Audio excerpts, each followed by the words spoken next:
Dígame se fai favor. É un proxecto de carácter cultural que ten como obxectivo a recuperación e a difusión do noso patrimonio cultural e dunha parte moi importante do patrimonio dun país que é o seu patrimonio oral e inmaterial, que afortunadamente nos últimos tempos empeza a ser considerado.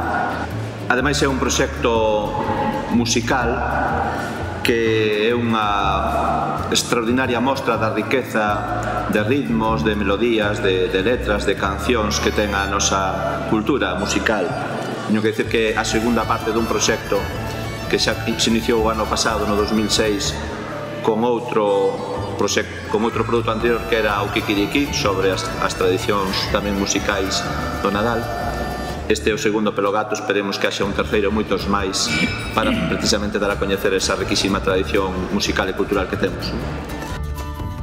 Por a Asociación de Gaiteiros Galegos, por la productora, por Pai Música, por Pablo Magoia, por toda a xente que traballou nel, por todos os artistas, músicos. Eu creo que sobre todo está avalado polo público, pola xente que o escoita e que o disfruta, sobre todo por esa maravilla de escoitar a nenos e nenas disfrutando deste disco. Que un dos nosos labores debe ser devolver á escola esos valores tradicionais, esas normas de comportamento que fan que os nenos se sintan máis próximos, sobre todo ao seu ambiente natural.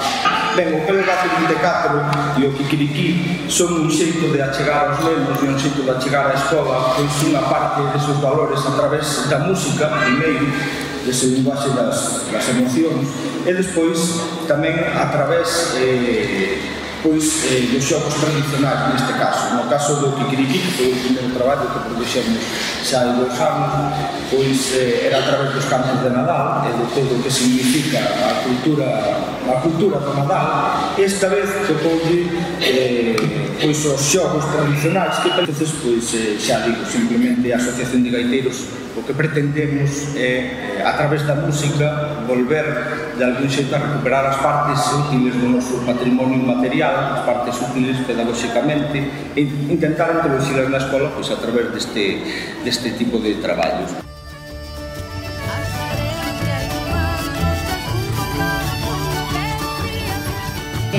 Estamos convencidos de que a música tradicional galega debe de formar parte das súas vidas.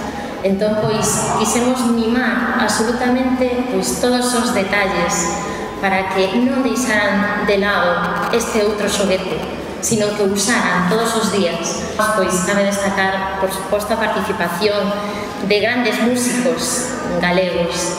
Tivemos a sorte de poder contar con voces como as de Fusan os Ventos, Leilía, Sonia Lebedinsky, Xavier Díaz, Xurxo Souto, a señora Carmen, Migallas.